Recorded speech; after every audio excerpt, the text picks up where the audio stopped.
Next video, I crashed my Tesla. Ha ha ha ha. Before I go any further, I do want to say, don't worry, nobody at all was hurt in this. It was a small incident, but it was an incident nonetheless. So Teslas are stupidly expensive to fix. So if you are going to bump your Tesla into another car, try to avoid that other car also being a Tesla, because then you have two cars that you need to pay for repairs on. And that's why the Massey Welsh channel has its very first sponsor. Online shopping is very handy, particularly at the moment. But what's annoying is when you get to the checkout page and the website tells you to enter a coupon code, but you don't know any coupon codes. So you search for coupon codes, you try a bunch that don't do anything, then you give up and you just end up paying the full price. So that's why you need Honey. Honey is a free online shopping tool that helps you find promo codes and applies them to your cart automatically. Take this Just Eat order for example. I got to the checkout page and because I've got Honey installed, this dancing little fella pops up. All I have to do is click apply 10 coupons and Honey will try all the coupon codes that it's found and then use the one that gives you the biggest discount. So I managed to save £3.20 on this takeaway order. And literally all I need to do was click one button. I bought this fancy Yankee candle a little while ago. Once again, the dancing cheeky fella pops up. And before you know it, I've saved an extra £3. Honey has saved its 17 million members over $2 billion in savings. Honey supports over 30,000 stores. It's completely free to install, and you can install it in just 2 clicks. All you need to do is go to joinhoney.com/JMW, click add Honey, and then just add it to your browser. Thank you, Honey, for sponsoring this video and giving me the money to pay for the car damage. Remember, you can install it in just 2 clicks for free at joinhoney.com/JMW. So let me set the scene. This all happened way back in December when I'd only had the car for 2 weeks, so I was obviously not very used to it. It was about the 21st of December, and we were going on the car's very first long journey. We were driving from my house over near Sheffield, all the way to Anglesey in Wales, where Becky's parents live, because we were going to celebrate Christmas at their house. So in the car there was me, Becky, Becky's sister Jenny, and Jenny's husband Callum. Callum and I just dropped them two off at their grand's house, which is en route, and while they were seeing their gran, we decided it would be productive to drive to a supercharger, which was like 15 minutes from there. So we'd never been to this charger before, we didn't really know where we were going, but as you can see, a white Model 3 was also in front of us, so I decided I would just kind of follow them because I'm sure they knew where they would be going. So this supercharger, it wasn't at a big service station, it was actually at a posh hotel, so I didn't really know I was going, but eventually I found the supercharger station. Now, as you can see, when I got there, there was a Model X and a Model 3 over on the left, and then there was a white Model 3 over on the right. So we just approached, trying to work out what was going on, and at this point we discovered that there were only 2 superchargers. So this white Model 3 was basically just waiting for one of the superchargers to become available.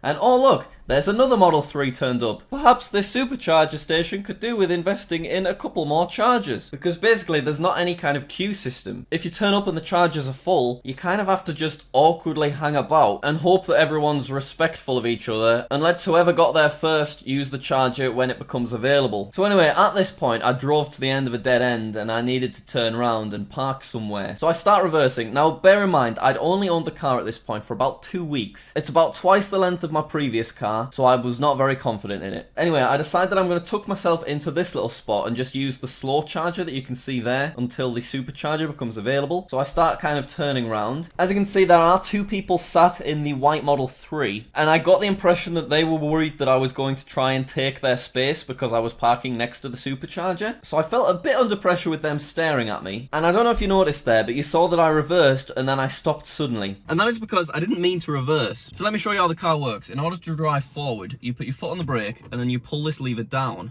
and then I can move forwards. And in order to reverse, I put my foot on the brake and I push this lever up, and then I can move backwards. And as you saw, you can move backwards pretty quick. So because I wasn't used to the car, I'd only had it 2 weeks, and I was a little bit stressed with everything that was going on, I accidentally pushed the stalk up instead of down, so this happened. But don't worry, we didn't get that close to the Model S behind us, did we? Well, this is what it looked like from the rear view camera. Surely I'm not going to get any closer than that. Oh my god! So I'm ridiculously close to the car at this point, because I was a nervous fool that reversed instead of went forward. So what do I do at this point? Well, I drive forward, of course. Or do I? I reversed into the car. I accidentally reversed for a second time, and I bumped the back left of my car into the front right of this Tesla Model S. Whoops. So at this point, me and Callum are sat in the car, and I wasn't 100% sure that I'd made contact with the car, because it was kind of difficult to tell. So anyway, I lined myself up so that I could reverse into this small space. As you can see, I moved over more than I probably needed to, because I did not want to crash into that car. Meanwhile, hey up! Another Tesla's turned up. That's great news. So they say there's no charges and they get the hell out of there. Meanwhile, my best mates are still staring at me in that other car. So now I get out of my car because I want to go investigate and determine whether or not I did actually hit the car. As you can see, I took it very, very cautiously. So I check if there's any damage to the back of my car first. I see what looks like a bit of a scratch. So then I go to the front of his car and see if I can find anything. And then I took this photo. So on screen right now is the picture of the Model S. And as you can see, his car was muddy, so you can't really see any scratches or anything. But you can say that I've knocked his bumper. It isn't quite where it's meant to be, and it looks like we potentially snapped a little clip as well. So then I get back into my car. Oh, by the way, it was the 21st of December. So obviously I was wearing a Christmas jumper with flashing LEDs on it. We'd gone all out on this Christmas journey. We set a rule that all 4 of us had to wear Christmas jumpers, and the car was in Santa mode the whole journey, and every time we indicated, we made sleigh bell noises. Anyway, I get back into the car, and I say to Callum, yeah, I've just bumped into that other Tesla. Brilliant. And Callum's like, oh.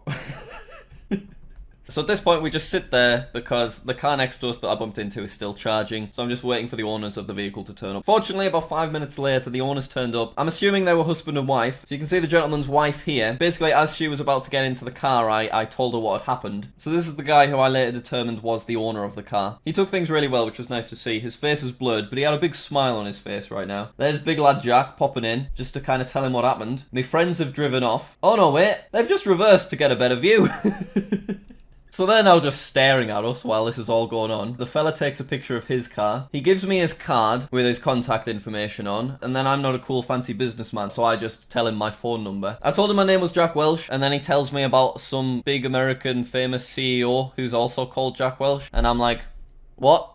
And then I go, oh, the bald fella. Because I had seen his face before. And he's like, yeah. And I'm like, can I give you my phone number, please?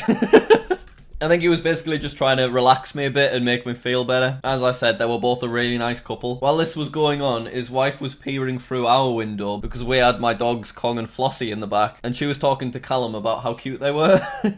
So anyway, he tells me that he'll be in touch when he's heard back from his insurance. His wife gives a nice wave, and then they drive off. And then obviously my arch nemesis is slink into the space as soon as it became available. And the fella puts his car on charge. He was not missing out on that space.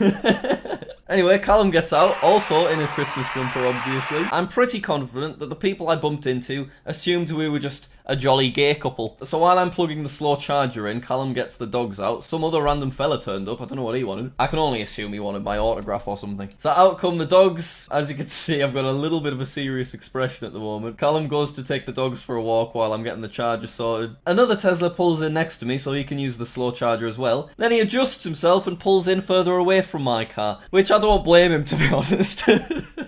So then I'm like, well, I should probably monetize this situation. And I go behind the car and I get this delightful little video of the charging station. And then I also got this video. Oh, look, there's another Tesla.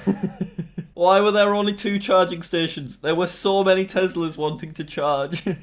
So after that, we just relaxed. Because, you know, these things happen. The owners of the car were really nice about it. We both had insurance, so it was fine. As you can see by this picture, Callum and I had a delightful little time for the remainder of the charge.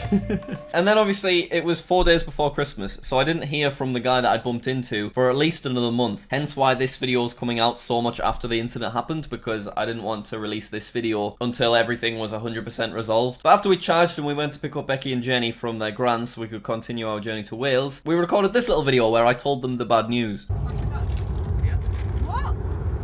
Where? I bumped a Model X. Really? Are you serious? Yeah. That's not funny. How badly? Not very Is your car damaged? Not really. Tiny little scratch. It's fine. If you go...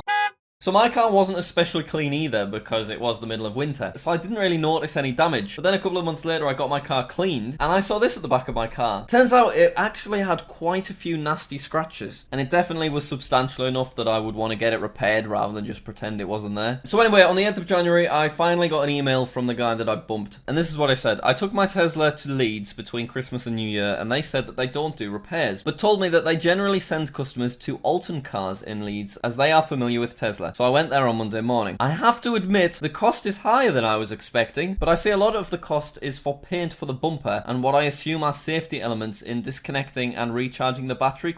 So when I heard, I have to admit the cost is higher than I was expecting, I was not looking forward to looking at the attached invoice. Basically, this repair shop in Leeds said that in order to fix this, it would be £1,500.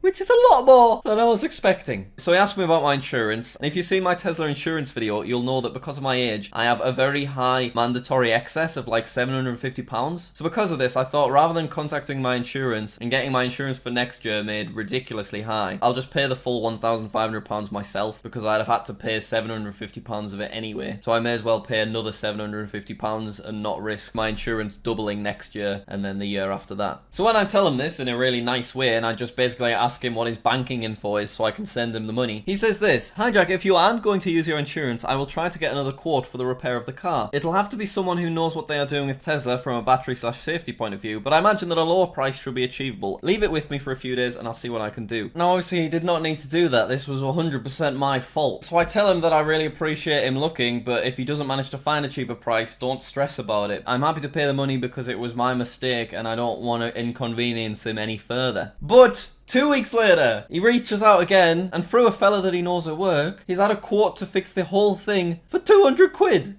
£1,500, 200 quid. So I'm like, brilliant. So then 2 weeks later, I get this picture sent to me. His car was completely fixed, bumper put back in place, scratches from the paint repaired for just £200, which was incredible. So I sent him the £200 straight away, and then I asked for the contact information of the place that repaired his car, because I don't live that far away from Leeds anyway. And he linked me to Top Gun Cosmetic Car Repairs. I reach out to Top Gun, I send them a picture of my scratches, and once again, 200 quid. So when Top Gun found out about my channel, they asked if I could leave a link to them in the description. And honestly, they repaired both our cars to a really high standard for a very cheap price. So if you've got any dents or scratches in your car and you live anywhere near the Leeds area, check them out, they're in the description. And that's it. So all in all, this cost me £400, which is £350 less than my mandatory insurance excess anyway. So I'm glad that I did not go through my insurance. I'm assuming the guy that I bumped into and his wife aren't watching, but if they are, I want to thank them both for being so nice to me, because I'd never been in any kind of incident before. And although it wasn't a big crash, I was still obviously nervous about it. And I was embarrassed because you have this nice flashy car and then you make a fool of yourself and then you've got people watching opposite and you feel like they're judging you, etc, etc. Also, thanks to Top Gun for keeping the costs down. And thank you to Honey for sponsoring this video. That really helps out as well. Honey honestly does really work. So if you want to save yourself a little bit of money, join honey.com/Jack. Anyway, thank you for watching. We upload on this channel every Wednesday and Saturday. So if you like Teslas, then do consider subscribing. It's completely free and you can unsubscribe if you decide you're no longer interested. Thanks a lot, and I will see you later.